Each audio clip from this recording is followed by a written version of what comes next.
وما أرسلناك إلا رحمة للعالمين. السلام علیکم ورحمۃ اللہ وبرکاتہ. ان الحمد للہ نحمده ونستعینه ونستغفره ونؤمن به ونتوکل علیہ ونعوذ باللہ من شرور انفسنا ومن سیئات اعمالنا من يهده الله فلا مضل له ومن يضلل فلا هادی له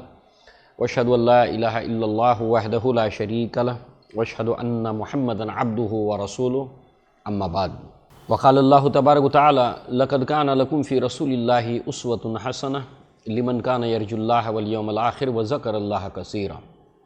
رب اشرح لی صدری ویسر لی امری واحلل عقدۃ من لسانی یفقہوا قولی. ناظرین، سلسلے سیرت امام اعظم محمد رسول اللہ صلی اللہ علیہ وسلم کے بیان میں گزشتہ مرتبہ ہم نے اللہ کے نبی صلی اللہ علیہ وسلم کے نکاح کے متعلق تفصیلات کو سنا تھا. وہ نکاح جو خدیجہ رضی اللہ عنہا کے ساتھ ہوا. اسی سلسلے کو آگے بڑھاتے ہوئے اللہ کے نبی صلی اللہ علیہ وسلم کی جو ازدواجی زندگی تھی، یعنی فیملی لائف جو تھی، اس کے چند واقعات کو ہم اپنے سامنے رکھیں. نبوت سے پہلے کے وہ واقعات جو اللہ کے نبی کے نکاح کے بعد سیرت کے اندر بڑی اہمیت کے حامل ہیں، جس کے ذریعے سے نبوت سے قبل اللہ کے نبی کی زندگی ہم پر اجاگر ہوتی ہے، عیاں ہوتی ہے کہ آپ کس طرح کی شخصیت کے مالک تھے. لہذا بعد از نکاح، یعنی نکاح کے بعد خدیجہ رضی اللہ عنہا اور اللہ کے نبی کی جو ازدواجی زندگی تھی وہ بڑی قابل رشک تھی، اور ایک بہترین نمونے کے طور پر اس امت کے سامنے موجود ہے کہ ہم اپنی زندگی کو ازدواجی خوشحال بنائیں. تو وہاں سے ہم وہ اصول، وہ ضابطے، وہ رویہ ہم سیکھیں. اس حوالے سے آپ دیکھیں کہ اللہ کے نبی سے نکاح کے بعد خدیجہ رضی اللہ عنہا نے آپ کے یہاں جو ایک غلام تھے جن کا نام تھا زید ابن حارثہ رضی اللہ عنہ، کیونکہ یہ ایمان لائے اللہ کے نبی کے اوپر، خدیجہ رضی اللہ عنہا نے ان کو اللہ کے نبی کی خدمت میں دے دیا کہ یہ آپ کے کام کے اندر ہاتھ بٹائیں. ظاہر سی بات ہے کہ یہ خدیجہ رضی اللہ عنہا کا جو اللہ کے نبی صلی اللہ علیہ وسلم کے ساتھ میں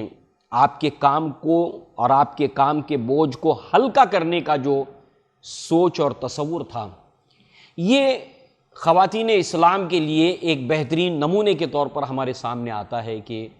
انہیں بھی یہ کوشش ہونی چاہیے کہ وہ اپنے شوہر کے کام کے بار کو ہلکا کریں. اس حوالے سے آپ دیکھیں کہ اب یہ زید ابن حارثہ کون ہیں، چونکہ ان کی تفصیلات آگے بھی آنے والی ہیں. اللہ کے نبی کے صحابہ میں ایک اہم صحابی رسول ہیں، اور اس حوالے سے کہ یہ بچپن کے اندر عکاظ کے بازار میں بیچ دیے گئے تھے، اور ان کو جو خریدنے والی شخصیت تھی وہ حکیم بن حزام تھی، جو خدیجہ رضی اللہ عنہا کے بھتیجے تھے. لہٰذا حکیم بن حزام نے زید ابن حارثہ کو خرید کر اپنی پھوپھی کے حوالے کر دیا تھا کہ وہ ان کے گھر میں کام کاج میں ہاتھ بٹھائیں گے. اور پھر اللہ کے نبی سے جب نکاح ہوا خدیجہ رضی اللہ عنہا کا، تو انہوں نے اس غلام کو، زید ابن حارثہ کو، اللہ کے نبی کی خدمت میں دے دیا. اس حوالے سے آپ دیکھیں یہ واحد صحابی ہیں کہ جن کا نام قرآن میں آیا ہے، ورنہ کوئی بھی صحابی یا صحابیات میں سے ایسا نہیں ہے کہ جس کا نام قرآن مجید میں آیا ہو. سورہ احزاب میں ان کا نام آیا ہے. چونکہ یہاں پر تفصیل کا وقت نہیں ہے، جب ہم مدنی زندگی میں پہنچیں گے اللہ کے نبی کی سیرت کے، تو وہاں پر جو ہے وہ 6 سال کے اندر جو ہے وہ ہمیں یہ زید ابن حارثہ کے واقعات کو تفصیل کے ساتھ میں ہمارے سامنے آئیں گے. اور یہاں پر صرف یہ ایک اشارہ کہ سورہ احزاب کے اندر زید ابن حارثہ کا نام آیا ہے. یہ واحد صحابی ہیں جن کا نام قرآن میں ہے. آیت نمبر 37 کے اندر سورہ احزاب کی، فلما قضا زید منہا، یہ جو زید لفظ آیا ہے یہ اس صحابی رسول کا نام ہے کہ جن کو خدیجہ رضی اللہ عنہا نے اللہ کے نبی کی خدمت میں دے دیا تھا. لہذا آپ دیکھیں کہ یہ حسن سلوک میاں بیوی کے درمیان ایک دوسرے کی تکلیف کو دور کرنے کی چاہت، خواہش، اس حوالے سے دوسری طرف آپ دیکھیں کہ علی ابن ابی طالب رضی اللہ عنہ جو اللہ کے نبی صلی اللہ علیہ وسلم کے چچا زاد بھائی ہیں اور ابو طالب کے بیٹے ہیں، اور ابو طالب کی جو فیملی تھیں، آپ کثیر العیال تھے، بڑی تھی، اس کی وجہ سے علی ابن ابی طالب کی کفالت اللہ کے نبی نے اپنے ذمے لی تھی۔ اس وقت علی ابن ابی طالب 9 یا 11 سال کے ہوں گے، اور اس طریقے سے علی ابن ابی طالب خدیجہ رضی اللہ عنہا کے گھر ہی پرورش پاتے ہیں، اور اللہ کے نبی کا رشتہ دار ہونے کے باوجود بھی خدیجہ رضی اللہ عنہا نے بڑے پیار سے، شفقت سے علی ابن ابی طالب کی پرورش کی۔ یہ حسن سلوک ایک دوسرے کے رشتہ داروں کے ساتھ، یہ بکثرت ہمیں اللہ کے نبی صلی اللہ علیہ وسلم اور خدیجہ رضی اللہ عنہا کی زندگی میں ہمیں دکھائی دیتا ہے۔ لہٰذا اسی کے ساتھ ساتھ آپ دیکھیں کہ اللہ کے نبی کی جو دائیاں تھیں جنہوں نے اللہ کے نبی کو دودھ پلایا تھا یا اللہ کے نبی کی پرورش میں جنہوں نے حصہ لیا تھا، ان کے ساتھ خدیجہ رضی اللہ عنہا کا رویہ بڑا اچھا تھا، صرف اس بنیاد کے اوپر کہ یہ وہ خواتین ہیں جنہوں نے اللہ کے نبی صلی اللہ علیہ وسلم کی پرورش کے اندر یا آپ کو دودھ پلانے کے اندر ان کا جو ہے وہ حصہ ہے، اس لیے آپ ان سے حسن سلوک کرتی تھیں۔ مثلاً حلیمہ سعدیہ رضی اللہ عنہا، قحط کے دن تھے اور قحط کے دنوں کے اندر آپ مکہ آئی تھیں، اور اس وقت جو ہے وہ اللہ کے نبی صلی اللہ علیہ وسلم کا نکاح ہو چکا تھا، اور اس وقت جو ہے وہ خدیجہ رضی اللہ عنہا کو جب یہ معلوم ہوا، آپ کو متعارف کرایا گیا کہ یہ اللہ کے نبی صلی اللہ علیہ وسلم کو انہوں نے دودھ پلایا ہے، تو اس وقت جو ہے وہ انہوں نے واپسی کے وقت میں ایک اناج سے لدا ہوا اونٹ اور بکریاں آپ کو تحفے کے اندر دیں۔ تو گویا کہ خدیجہ رضی اللہ عنہا کا اللہ کے نبی کے رشتہ داروں کو تحفے تحائف دینا، اللہ کے نبی صلی اللہ علیہ وسلم کا خدیجہ رضی اللہ عنہا کے رشتہ داروں کو تحفے تحائف دینا، تو یہ تحفے دلوں کے اندر جو ہے وہ مٹھاس پیدا کرتے ہیں اور کڑواہٹ کو دور کرتے ہیں، اور دلوں کو جوڑنے کا ایک بہت بڑا ذریعہ ہے کہ میاں بیوی ایک دوسرے کے رشتہ داروں کو تحفے تحائف دینے کا جو ہے وہ ایک معاملہ رکھیں۔ ہاں، اس کو ریت اور رواج نہ بنا لیں، یہ صرف ایک رشتہ داری کو مستحکم کرنے کا، اور اللہ نے جو حکم دیا ہے وَلَا تَقْطَعُوا مَا أَمْرَ اللَّهُ أَن يُوصَلَ، کہ ان رشتوں کو مت کاٹو جن کو اللہ تعالیٰ نے جوڑنے کا حکم دیا ہے۔ ہم چند ہی مثالیں اللہ کے نبی کی زندگی سے دیکھ سکتے ہیں، باقی یہ ہے کہ جو انسان دلچسپی رکھتا ہو اسے اللہ کے نبی کی ازدواجی زندگی پر فوکس کرنا چاہیے تاکہ وہ اپنی زندگی کو خوشحال بنا سکے۔ اور ہم سب جانتے ہیں کہ شیطان کو سب سے زیادہ خوشی جس فسادی کام کے اوپر ہوتی ہے ان میں میاں اور بیوی کے درمیان دراڑ ڈالنے میں اس کو سب سے زیادہ خوشی ہوتی ہے۔ اس حوالے سے اللہ کے نبی صلی اللہ علیہ وسلم کو جنہوں نے دودھ پلایا تھا ان میں سے ایک صویبہ ہیں، ان کے ساتھ بھی خدیجہ رضی اللہ عنہا کا حسن سلوک ہوا کرتا تھا۔ ساتھ ہی ساتھ دوسری طرف اللہ کے نبی کا جہاں تک تعلق ہے، آپ دیکھیں کہ جب کبھی نبوت کے زمانے میں یا نبوت کے زمانے سے پہلے یا خدیجہ رضی اللہ عنہا کے وفات کے بعد اللہ کے نبی کا جو حسن سلوک خدیجہ رضی اللہ عنہا کے رشتہ داروں کے ساتھ تھا، آپ کی بہن حالہ کے ساتھ تھا، وہ بالکل مبرہن سیرت کی کتابوں میں، احادیث کی کتابوں میں موجود ہے۔ لہٰذا جو ہے وہ جب کبھی بھی حالہ جو خدیجہ رضی اللہ عنہا کی بہن ہے، وہ جب کبھی آتی ان کی آواز جو تھی وہ خدیجہ رضی اللہ عنہا سے ملتی جلتی تھیں۔ اس حوالے سے جب بھی ان کی آواز کو سنتے اللہ کے نبی چونک جاتے، اور اللہ کے نبی صلی اللہ علیہ وسلم خدیجہ رضی اللہ عنہا کی وفات کے بعد کہا کرتے تھے اللہم حالہ، اللہم حالہ، کہ اے اللہ کاش کہ یہ حالہ ہو، کاش کہ یہ حالہ ہو، یعنی آنے والی جو خاتون ہے وہ حالہ ہو۔ یہ جو ہے وہ آپ کو خدیجہ رضی اللہ عنہا کی جو ہے وہ گویا کہ ایک یاد دلا جاتی تھیں، اور اس طریقے سے جب کبھی بھی اللہ کے نبی صلی اللہ علیہ وسلم کے گھر کے اندر جو ہے وہ بکری ذبح ہوتی تو اللہ کے نبی صلی اللہ علیہ وسلم جب اس کا گوشت بن جاتا تو اس کو اللہ کے نبی صلی اللہ علیہ وسلم جو سہیلیاں تھی خدیجہ رضی اللہ عنہا کی اور جو آپ کی بہن تھی ان کے گھر ضرور پہنچا دیا کرتے تھے۔ اور یہ سلسلہ جو ہے وہ نبوت سے پہلے بھی خدیجہ رضی اللہ عنہا کی موجودگی میں نبوت کے بعد بھی اور خدیجہ رضی اللہ عنہا کے وفات کے بعد بھی یہ سلسلہ اللہ کے نبی نے جاری رکھا تھا۔ اس حوالے سے ایک روایت کو ہم دیکھتے ہیں، عائشہ صدیقہ رضی اللہ عنہا اس کی راویہ ہیں، کہتی ہیں کہ مجھے جتنی غیرت خدیجہ رضی اللہ عنہا پر آتی تھی، کسی بھی اللہ کے نبی کی ازواج میں سے کسی پر اتنی مجھے غیرت نہیں آتی جتنی خدیجہ رضی اللہ عنہا کے تعلق سے ہوتی تھی، اس لیے کہ اکثر اللہ کے نبی صلی اللہ علیہ وسلم خدیجہ رضی اللہ عنہا کا ذکر کیا کرتے تھے، اگرچہ کہ میں نے خدیجہ رضی اللہ عنہا کو دیکھا نہیں ہے، مگر اکثر اللہ کے نبی ان کا ذکر کرتے، اور جب کبھی بکری ذبح ہوتی، جب اس کے گوشت بوٹیاں بن جاتی تو اللہ کے نبی صلی اللہ علیہ وسلم انہیں ان کے گھر جو ہے وہ ضرور اس کو بھجوا دیا کرتے تھے، خدیجہ رضی اللہ عنہا کی سہیلیوں کے گھر بھی بھجوا دیا کرتے۔ اور میں کبھی کبھار اللہ کے نبی سے یہ کہتی کہ ایسے معلوم ہوتا ہے اے اللہ کے نبی صلی اللہ علیہ وسلم جیسے کہ دنیا میں خدیجہ کے علاوہ کوئی عورت ہے ہی نہیں۔ اس پر جو ہے وہ اللہ کے نبی کہتے ہیں کہ وہ ایسی تھیں، وہ ایسی تھیں، یعنی ان کی خوبیاں اور کمالات کو بیان کرتے تھے اللہ کے نبی صلی اللہ علیہ وسلم۔ اور اللہ کے نبی کہتے ہیں اور جو بھی مجھے اولاد اللہ نے عطا کی ہیں جو بقید حیات ہیں وہ سب کے سب خدیجہ ہی سے ہیں۔ اس حوالے سے آپ دیکھیں کہ شوہر کا اپنی بیوی کی تعریف جو ہے وہ رشتہ داروں کے سامنے کرنا، اور بیوی کا اپنے شوہر کی تعریف رشتہ داروں کے سامنے کرنا، یہ بھی جو ہے وہ رشتوں کو استوار کرنے کی ایک بہت بڑی وجہ بنتا ہے۔ لہٰذا جو ہے وہ یہاں پر یہ بات ہمیں معلوم ہوتی ہے کہ اللہ کے نبی صلی اللہ علیہ وسلم نے کہا کہ مجھے جتنی بھی اولادیں ہوئیں وہ سب کے سب خدیجہ رضی اللہ عنہا سے ہیں، اور اللہ کے نبی ان کی خوبیوں کو بیان کیا کرتے تھے کہ خدیجہ ایسی تھیں، خدیجہ ایسی تھیں، خدیجہ ایسی تھیں۔ لہٰذا آپ کی جو اولادیں ہیں جو سب کے سب خدیجہ رضی اللہ عنہا سے ہیں سوائے کہ ابراہیم کو چھوڑ کر۔ لہٰذا سب سے بڑے جو صاحبزادے تھے قاسم، اور انہی سے اللہ کے نبی صلی اللہ علیہ وسلم کی جو کنیت ہے وہ ابو القاسم ہے۔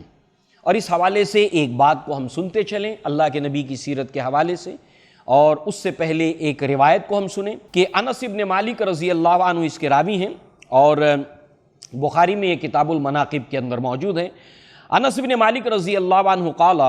کان النبی صلی اللہ علیہ وسلم فی السوق فقال رجل یا ابا القاسم فالتفت نبی صلی اللہ علیہ وسلم فقال سموا باسمی ولا تقنوا بکنیتی۔ انس بن مالک کہتے ہیں کہ ایک مرتبہ اللہ کے نبی بازار میں تھے اپنے کسی ضرورت، اپنے کسی کام سے، اور پیچھے سے کسی شخص نے آواز دی یا ابا القاسم، اے قاسم کے ابا، ابو القاسم قاسم کے ابا۔ اس پر جو ہے وہ اللہ کے نبی نے التفات کیا، پلٹ کر دیکھا، تو اس پر وہ شخص کہنے لگا کہ نہیں، میں نے آپ کو نہیں، ان کو پکارا۔ تو اس حوالے سے گویا کہ یہ اللہ کے نبی کے احترام اور تعظیم کے منافی تھا، اور اس حوالے سے آپ دیکھیں کہ اللہ کے نبی نے اسی وجہ سے جو اس روایت کے اندر ملتا ہے سمو باسمی، یعنی میرے نام کے اوپر اپنے بچوں کے نام رکھو، جیسے محمد ہے اللہ کے نبی صلی اللہ علیہ وسلم کا نام ہے، اپنے بچوں کے نام رکھو، احمد صلی اللہ علیہ وسلم اپنے بچوں کے نام رکھو، مگر کنیت جو میری ہے اسے نہ رکھو، ولا تقنوا بکنیتی، کنیت ابو القاسم قاسم کے ابا جو آپ کے صاحبزادے تھے بڑے، یہ نہ رکھو ابو القاسم۔ اور اس حوالے سے علماء میں ایک جو اختلاف پایا جاتا ہے کہ اب جب کہ اللہ کے نبی صلی اللہ علیہ وسلم موجود نہیں ہیں بنفس نفیس، تو اس حوالے سے آج ابو القاسم کنیت رکھی جا سکتی ہے، کیونکہ جس وجہ سے نبی نے منع کیا تھا اس کا امکان اب باقی نہیں رہا۔ اس شخص نے ابو القاسم کہہ کر پکارا، نبی صلی اللہ علیہ وسلم پلٹے، تو ظاہر سے اب اس کا امکان باقی نہیں بچا، تو اس حوالے سے اب رکھا جا سکتا ہے، کیونکہ جو علت تھی، جو ریزننگ تھی، وہ اب باقی نہیں بچی ہے۔ اس حوالے سے بعض علماء کہتے ہیں کنیت اختیار کی جا سکتی ہے ابو القاسم اگر کسی کے بیٹے کا نام قاسم ہو تو۔ بعض علماء کہتے ہیں کہ نہیں رکھنا چاہیے، نبی صلی اللہ علیہ وسلم نے جب منع کیا تو نہیں رکھنا چاہیے۔ تو بہرحال یہ دو باتیں ہیں، یہ بھی ہمارے علم کے اندر آ جائیں۔ تو اللہ کے نبی صلی اللہ علیہ وسلم کے جو صاحبزادے تھے قاسم، جو خدیجہ رضی اللہ عنہا ہی سے تھے، ان کی وفات ہو گئی، انتقال ہو گیا۔ دوسرے جو آپ کی بیٹی ہیں زینب رضی اللہ عنہا، اس کے بعد رقیہ رضی اللہ عنہا، ام کلثوم رضی اللہ عنہا، فاطمہ رضی اللہ عنہ، اس کے بعد ایک لڑکے ہیں جن کا نام عبداللہ یا طیب یا طاہر، بعض لوگوں نے اس کو دو قرار دیا ہے اور بعض علماء کہتے ہیں کہ دو نہیں، یہ ایک ہی ہیں عبداللہ جن کا جو ہے وہ لقب طیب اور طاہر تھا، چونکہ خدیجہ رضی اللہ عنہا کا جو لقب تھا جو اس سوسائٹی سے ان کو ملا تھا طاہرہ، اور اس حوالے سے ان کے بیٹے کو لقب ملا طاہر ہونے کا یا طیب ہونے کا، اور نام ان کا تھا عبداللہ۔ تو یہاں پر بعض علماء نے اس کو دو شخصیتیں بتایا ہے اور بعض نے کہا کہ نہیں یہ عبداللہ ہی ہیں جن کا لقب طیب اور طاہر تھا۔ بہرحال جو ہے وہ یہ لڑکے ہیں، آخری اور پہلے لڑکے، مگر دونوں لڑکوں کا انتقال ہو گیا۔ جو باقید حیات رہیں وہ سب کے سب اللہ کے نبی کی بیٹیاں ہیں، جو ابھی آپ نے ترتیب کے ساتھ میں نام سنے، زینب رضی اللہ عنہا، رقیہ رضی اللہ عنہا، ام کلثوم رضی اللہ عنہا اور فاطمہ رضی اللہ عنہا، یہ سب کے سب اللہ کے نبی کی سلمی اور نسبی بیٹیاں تھیں۔ لہٰذا جو ہے وہ الحمدللہ کہ یہ سب کے سب بیٹیاں ایمان حاصل کرنے کا انہوں نے شرف حاصل کیا اور دائرہ اسلام کے اندر داخل ہوئیں۔ لہٰذا جو ہے وہ اس کے ساتھ زید ابن حارثہ کے بارے میں اب ہم کچھ باتیں سنیں، جن کے بارے میں ہم نے ابتدا میں سنا کہ نکاح کے بعد اللہ کے نبی صلی اللہ علیہ وسلم کو ہبہ کیا تھا، تحفہ دیا تھا خدیجہ رضی اللہ عنہا نے زید ابن حارثہ کو۔ اب ان کے تعلق سے ایک بات ہم سنیں تاکہ یہ بھی ہمیں معلوم ہو جائے کہ یہ چونکہ اللہ کے نبی کے بیٹے کی حیثیت سے مکہ میں مشہور تھے اور باقاعدہ لوگ ان کو زید ابن محمد کہہ کر پکارتے تھے صلی اللہ علیہ وسلم، یعنی محمد کے بیٹے زید۔ اور اسی حوالے سے جب ہم مدنی زندگی کے 6 سال میں پہنچیں گے اس وقت ہم دیکھیں گے کہ اللہ تبارک و تعالیٰ نے جو منہ بولے بیٹے ہوتے ہیں یا لے پالک بیٹے ہوتے ہیں، جن کو ایڈاپٹ کیا جاتا ہے، جن کو گود لیا جاتا ہے، تو ایسی اولادوں کی حیثیت شریعت کے اندر ایسی جو اولادیں ہوتی ہیں جن کو گود لیا جاتا ہے، جن کو ایڈاپٹ کیا جاتا ہے، شریعت کے اندر ان کا کیا حکم ہے؟ آیا وہ سگی اولاد کی طرح ہوتی ہیں،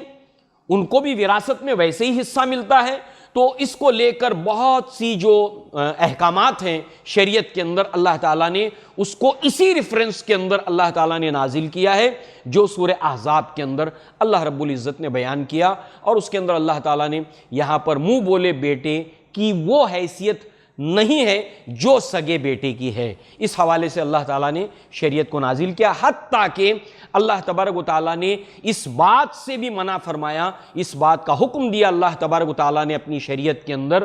کہ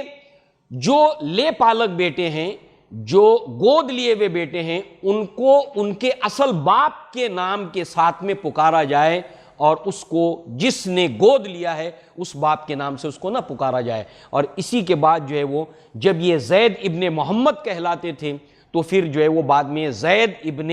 حارثہ رضی اللہ عنہ کہلانے لگے۔ تو یہ بات ہمارے سامنے آ جائے کہ یہ وہ صحابی رسول ہیں جن کا قرآن میں ذکر ہے۔ پوائنٹ نمبر 2، یہی وہ صحابی ہیں کہ جن کو زید ابن محمد اس مکہ کے اندر پکارا جاتا تھا، یہ اللہ کے نبی کے منہ بولے بیٹے تھے، اور جب شریعت کے اندر حکم آیا تو اللہ تبارک و تعالیٰ نے وہ ساری چیزیں جو دور جاہلیت میں لے پالک بیٹے کو لے کر تھیں اس کو اللہ نے منہدم کر دیا، ختم کر دیا، اور شریعت کے اندر قیامت تک کے لیے اس کو لے کر ایک فیصلہ اللہ تعالیٰ نے صادر فرما دیا۔ تو بہرحال برسبیل تذکرہ یہاں پر بات آ گئی تھی تو ہمارے لیے کلیئر ہو جائے، تاکہ اس وقت جب ہم سنیں تو ہمارے لیے یہ بات اجنبی نہ ہو، الجھن والی نہ ہو۔ لہٰذا زید ابن حارثہ جو اللہ کے نبی کے منہ بولے بیٹے تھے، قریب ان کی عمر 8 سال کی تھی جب ان کو فروخت کیا گیا تھا، اور اس کے بعد جو ہے وہ جب اللہ کے نبی صلی اللہ علیہ وسلم کو ان کو ہبا کیا گیا تو لگ بھگ ان کی عمر جب 15 سال کی تھی اس وقت ایک واقعہ ہوا۔ یہ نبوت سے پہلے کا واقعہ ہے، اور حدیث کے اندر یہ الفاظ آئے ہیں کہ ابھی نبوت کا دور شروع نہیں ہوا تھا، اللہ کے نبی کے اوپر وحی کا سلسلہ ابھی آغاز نہیں ہوا تھا۔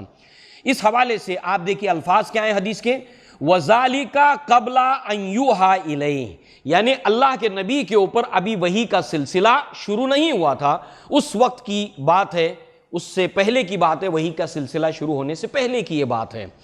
تو یہ واقعہ ہے جب آپ کی عمر زید ابن حارثہ کی 15 سال کی تھی، اور اس وقت جو ہے وہ جو حاجی لوگ مکہ میں آتے تھے اور حج کر کے جب واپس لوٹ جاتے تھے تو زید ابن حارثہ کا تعلق جس علاقے سے تھا وہاں سے کچھ لوگ حج کے لیے آئے ہوئے تھے. انہوں نے زید ابن حارثہ کو دیکھا اور پہچان لیا کہ زید ابن حارثہ ہے جو بچپن کے اندر جو ہے وہ ڈاکوؤں نے حملہ کر کے ان کو جو ہے وہ اٹھا لیا تھا اور لا کر بیچ دیا تھا. تو انہوں نے جا کر جو ہے وہ زید ابن حارثہ کے رشتہ داروں کو, ان کے والد کو خبر کی. تو وہ پورا ایک وفد, ان کے والد, ان کے چچا زید ابن حارثہ کو لینے کے لیے مکہ پہنچے اور اللہ کے نبی کے گھر آتے ہیں. اور اس وقت جو ہے وہ زید ابن حارثہ کا وہ مطالبہ کرتے ہیں کہ یہ ہمارا بیٹا ہے تو ہمارے حوالے اس کو کیا جائے. تو اس پر جو ہے وہ اللہ کے نبی صلی اللہ علیہ وسلم نے زید ابن حارثہ کو اختیار دیا. ان شئت فاقم معی و ان شئت فانطلق مع ابک, کہ اگر تم چاہو تو تم میرے ساتھ رہ سکتے ہو, میرے ساتھ قیام کر سکتے ہو, اور اگر چاہو تو اپنے والد کے ساتھ بھی جا سکتے ہو, تمہیں پوری آزادی ہے. دیکھیے کتنا بہترین اسوہ ہے اللہ کے نبی صلی اللہ علیہ وسلم کا. یعنی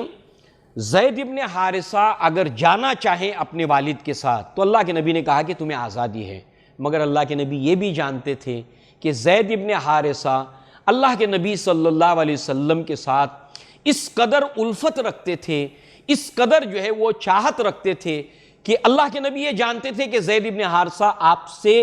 جدا ہونے کو جو ہے وہ تکلیف محسوس کریں گے, اس جدائی کو, اس فراقت کو تکلیف دہ محسوس کریں گے. اس لیے اللہ کے نبی نے چوائس دیا کہ اگر تم چاہو تو اپنے والد کے ساتھ جا سکتے ہو, تمہیں پوری آزادی ہے, اور اگر تم چاہو تو میرے ساتھ بھی رہ سکتے ہو, میں تمہیں اپنے سے الگ نہیں کروں گا. لہٰذا اس وقت زید ابن حارثہ جو ہے وہ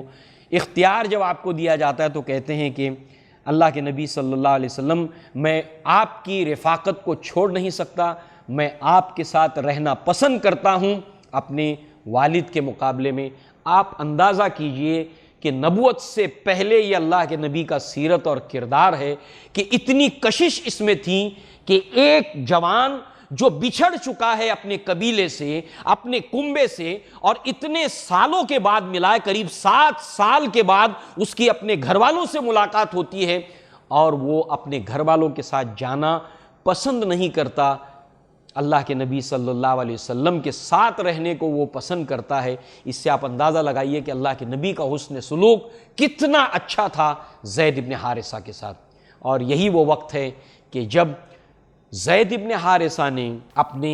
رشتہ داروں کو ترک کر کے اللہ کے نبی کو اختیار کیا, تو یہیں پر اللہ کے نبی صلی اللہ علیہ وسلم نے آپ کو اپنا بیٹا بنایا کہ جو بیٹا اپنے باپ کو چھوڑنے کے لیے تیار ہو جائے نبی صلی اللہ علیہ وسلم کے لیے, تو یہاں پر اللہ کے نبی نے زید ابن حارثہ کو اپنا بیٹا قرار دیا, اور یہیں سے وہ اللہ کے نبی صلی اللہ علیہ وسلم کے بیٹے کے نام سے مکہ میں مشہور ہو گئے, یعنی زید ابن محمد صلی اللہ علیہ وسلم. اور پھر یہیں پر اللہ کے نبی نے ان کو آزاد بھی کر دیا. یعنی کہ جس طریقے سے انہوں نے آزادی کو قربان کیا اللہ کے نبی صلی اللہ علیہ وسلم کی خاطر, تو اللہ کے نبی نے ان کو آزاد کر دیا, اور اس طریقے سے اللہ کے نبی صلی اللہ علیہ وسلم کے ساتھ ہی آپ رہنے لگے. اور جب اسلام کا دور آیا تو ایمان لانے والوں کے اندر جو سابقون الاولون ہیں, یعنی وہ لوگ جو اللہ کے نبی صلی اللہ علیہ وسلم کے اوپر ایمان لائے ہیں, ان میں جو بالکل ابتدائی زمانے میں ایمان لائے ہیں, اور ابتدائی زمانے میں بھی اگر ہم 10 لوگوں کی فہرست بنائیں تو ان 10 لوگوں کے اندر زید ابن حارثہ بھی آتے ہیں, جو ابتدائی اسلام کے اندر سب سے پہلے ویری فرسٹ ایمان لانے والوں کے اندر اللہ کے نبی صلی اللہ علیہ وسلم کے اوپر ایمان لانے کے اندر شامل ہیں. لہٰذا جو ہے وہ یہ ہے اللہ کے نبی صلی اللہ علیہ وسلم کی جو ازدواجی زندگی ہے اس کے چند واقعات جو نبوت سے پہلے کے ہیں, اور یہاں پر ہمیں دونوں ہی باتیں ہمیں ملتی ہیں کہ اللہ کے نبی کے جتنے بھی اقربا تھے, رشتہ دار تھے, ان کے ساتھ اللہ کے نبی صلی اللہ علیہ وسلم کا حسن سلوک کیسا تھا. اسی کے ساتھ ساتھ چونکہ ہم نے یہ بھی دیکھا کہ اللہ کے نبی صلی اللہ علیہ وسلم کی جو بیٹیاں تھیں ان کے ساتھ اللہ کے نبی کا جو حسن سلوک تھا بحیثیت والد کے اور اپنے نواسوں کے ساتھ, انشاءاللہ اس کے لیے ہم ایک الگ جو ہے وہ قسط کے اندر اللہ کے نبی کی سیرت کے حوالے سے اس کو سنیں گے کہ اللہ کے نبی کا اپنی اولادوں کے ساتھ، اپنے نواسوں کے ساتھ میں حسن سلوک کیسا تھا۔ لہٰذا جو ہے وہ اللہ تعالیٰ سے یہ دعا ہے کہ اللہ تعالیٰ ہمیں اپنے پیارے حبیب محمد رسول اللہ صلی اللہ علیہ وسلم کی سیرت کو پڑھنے اور سمجھنے کی توفیق عطا فرمائے، اور اللہ تبارک تعالیٰ آپ کی زندگی سے سیکھ کر اپنے گھریلو زندگی کو ہمیں خوشحال بنانے کی توفیق عطا فرمائے، اس لیے کہ گھروں سے مل کر سماج بنتا ہے، تو گویا سماج کی اگر تعمیر ہم چاہتے ہیں تو اس کی اکائی اور اس کی پہلی اینٹ جو ہے وہ گھر ہے، اور گھریلو زندگی کی پائیداری اور استحکام کے لیے اللہ کے نبی کی ازدواجی اور گھریلو زندگی ہمارے لیے بہترین نمونہ ہے۔ لقد کان لکم فی رسول اللہ اسوۃ حسنہ لمن کان یرجو اللہ والیوم الآخر وذکر اللہ کثیرا۔ اقول قولی ھذا واستغفر اللہ لی ولکم ولسائر المسلمین والمسلمات۔ السلام علیکم ورحمۃ اللہ وبرکاتہ۔ وما أرسلناك إلا رحمة للعالمين